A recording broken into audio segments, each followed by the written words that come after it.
Hello friends, I will now discuss question number 1.4 from the book Problems in General Physics by Erudov. काफी important और tricky question है ये, हम ध्यान से फॉलो करेंगे. A point moves rectilinearly in one direction. तो आपका स्ट्रेट लाइन मोशन है और पार्टिकल जो है वो अपनी डायरेक्शन चेंज भी नहीं कर रहा है. इसका मतलब डिस्टेंस डिस्प्लेसमेंट की वैल्यूज पूरे आपके मोशन में वो सेम आएंगी.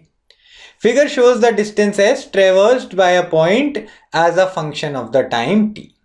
तो यहाँ पे ये जो क्वेश्चन में ग्राफ दिया हुआ है इसमें हॉरिजॉन्टल एक्सिस जो है वो आपका टाइम शो कर रहा है और ये जो वर्टिकल एक्सिस आपकी स्क्रीन में दिख रहा है ये डिस्टेंस शो कर रहा है. t इक्वल टू 0 पे आपका जो डिस्टेंस है उसको 0 सेट किया हुआ है, यानी कि ये हमारी पोजिशंस की वैल्यू हमें पता है क्योंकि मोशन हो रहा है ऑन अ स्ट्रेट लाइन. तो ये पोजिशन टाइम हमारा ग्राफ हमारे पास अवेलेबल है. I have to find out the average velocity of the point during the time of motion. तो पूरे मोशन के दौरान हमें एवरेज वेलोसिटी निकालनी है. आप देखेंगे टाइम t इक्वल टू 0 पे मोशन शुरू हुआ है, क्योंकि यहां पर आप देख रहे हैं कि s की वैल्यूज चेंज होनी शुरू हो गई है. धीरे धीरे s की वैल्यूज बढ़ती जा रही और इस टाइम के बाद ग्राफ हॉरिजॉन्टल हो गया है. इसका मतलब है अब पोजीशन की वैल्यू चेंज नहीं हो रही है, यानी कि पार्टिकल है स्टॉप्ड मूविंग. तो ये जो दो पॉइंट्स मैंने हाईलाइट किए हैं ग्राफ के ऊपर, हमें इन दोनों पॉइंट्स के बीच में एवरेज वेलोसिटी निकालनी है. तो हम एसटी ग्राफ की अगर स्लोप लेते हैं तो उससे हमें वेलोसिटी पता चलती है. तो हम ओरिजिनल पॉइंट को फाइनल पॉइंट से ज्वाइन करके उस लाइन की स्लोप निकालेंगे, तो that will be the average velocity during that given time interval. तो ये जो कोऑर्डिनेट्स हैं इनको डिस्कस कर लेते हैं. पहले आप स्केल देखेंगे. यहां पर आप नोट कर रहे हैं कि 1 2 3 4 5 डिविजन्स में 10 सेकेंड्स का गैप है, यानी कि each division is equal to 2 seconds. Similarly 1 2 3 4 and 5 divisions में 1 मीटर की डिस्प्लेसमेंट हो रही है, यानी कि 1 division is equal to 0.2 metres. तो यहां पे एवरेज वेलोसिटी का फॉर्मूला है total displacement upon total time. Total displacement हम निकाल सकते हैं final position minus initial position से, और टोटल टाइम इंटरवल होता है final time point minus initial time point.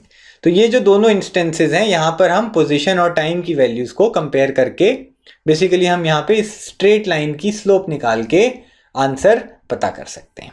तो ओरिजिनल पॉइंट है 0,0, हॉरिजॉन्टल एक्सिस में 0 सेकेंड्स हैं, वर्टिकल एक्सिस में 0 मीटर्स है. ये जो फाइनल पॉइंट है यहां से इंटरसेप्ट ड्रॉ करके देख लेते हैं. आप देखेंगे टाइम की वैल्यू 20 सेकेंड है और उस टाइम पे पोजीशन है 2 मीटर्स. इस क्वेश्चन में चूंकि आपके ओरिजिन से ही मोशन शुरू हो रहा है और स्ट्रेट लाइन में हो रहा है, तो distance displacement and position all are the same. तो यहां से मैंने ये जो लाइन ज्वाइन की है इसकी स्लोप मुझे बतानी है. इनिशियल पॉइंट 0,0 है, final point is 20 seconds 2 metre.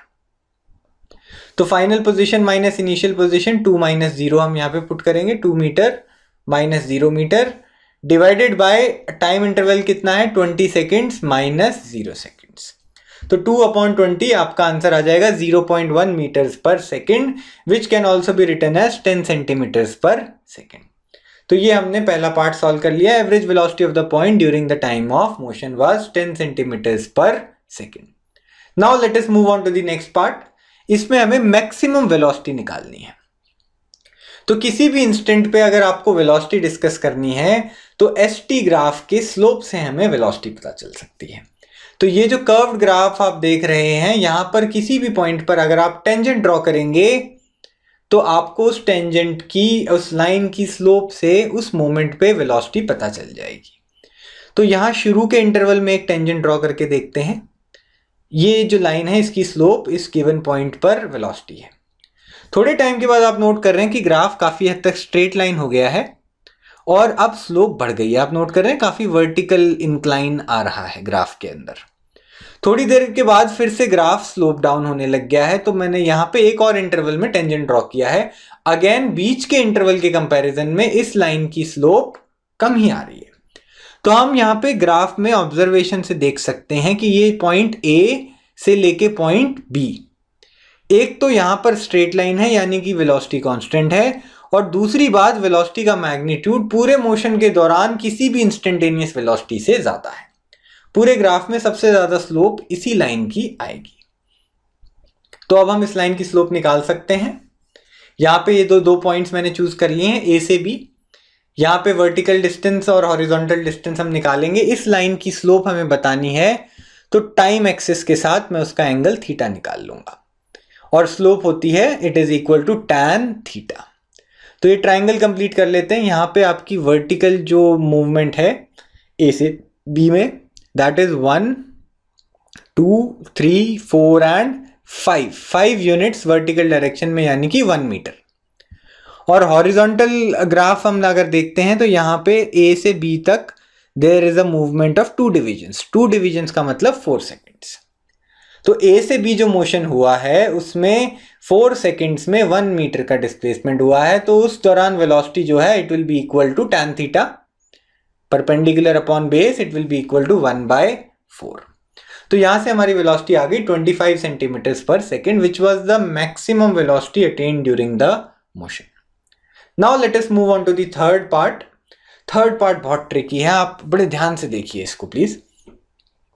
The time moment t0 at which instantaneous velocity is equal to the mean velocity average over the first t seconds। तो हमें एक ऐसा टाइम इंस्टेंट ढूंढना है जहां 0 से लेके उस टाइम तक की जो एवरेज वेलोसिटी है that is equal to the instantaneous velocity at that point. उसी पॉइंट पर हमें इंस्टेंटेनियस वेलोसिटी भी निकालनी है, शुरू से लेके उस पॉइंट तक की एवरेज वेलोसिटी भी निकालनी है, और दोनों को इक्वेट करना है। तो यहाँ पे मीन वेलोसिटी हम कैसे निकाल सकते हैं, मैंने पार्ट 1 में डिस्कस किया था। हम ओरिजिन को गिवन पॉइंट से कनेक्ट कर देंगे, और वो जो लाइन आएगी उसकी स्लोप हम निकाल सकते हैं। इंस्टेंटेनियस वेलोसिटी निकालना भी सिंपल है। गिवन पॉइंट पे हम टेंजेंट ड्रॉ करेंगे और उस टेंजेंट की स्लोप निकालेंगे। तो हमें एक ऐसा पॉइंट ढूंढना है जहां ओरिजिन से उस पॉइंट तक ज्वाइन करने वाली लाइन की स्लोप उस पॉइंट के टेंजेंट की लाइन जो है उसकी स्लोप के बराबर है। तो यहां पर आप ग्राफ में एक पॉइंट ऑब्जर्व करेंगे, जहां पर इसको पॉइंट सी बोल रहा हूं। यहां पे मैंने एक टेंजेंट ड्रॉ किया, इस टेंजेंट की स्लोप से हमें इंस्टेंटेनियस वेलोसिटी पता चलेगी। फिर मैंने ओरिजिन से इस पॉइंट को ज्वाइन किया, और उस लाइन की स्लोप से मुझे ओरिजिन से लेके सी पॉइंट तक की एवरेज वेलोसिटी पता चलेगी। और आप देख रहे हैं दोनों लाइंस ओवरलैप कर रही हैं, दोनों लाइंस की स्लोप सेम है, यानी कि सी एक ऐसा पॉइंट है जहां पर tangent is also passing through the origin. इस पॉइंट पर 0 से लेके सी तक की जो एवरेज वेलोसिटी है it is equal to the instantaneous velocity at the point C. तो यहां पे हमने देख लिया है, हमारा आंसर आ गया है। इस पॉइंट पर हम टाइम की वैल्यू निकालने के लिए हॉरिजॉन्टल एक्सिस पे इंटरसेप्ट डालेंगे। यहां से हम देख सकते हैं 10 के बाद एक डिवीजन यानी कि 12 सेकेंड्स, 12 के बाद 14 और फाइनली 16 सेकेंड्स। तो t0 की वैल्यू यहां पर हमने देखी, it is equal to 16 seconds. This is the required answer. ये पूरा क्वेश्चन अब हमने सॉल्व कर लिया है। If you found this video useful, do like it and share it with your friends. आप अपनी फेसबुक वॉल्स पे भी इस क्वेश्चन को शेयर कर सकते हैं अपने दोस्तों के साथ। Please do not forget to subscribe to our channel. Thank you so much for watching.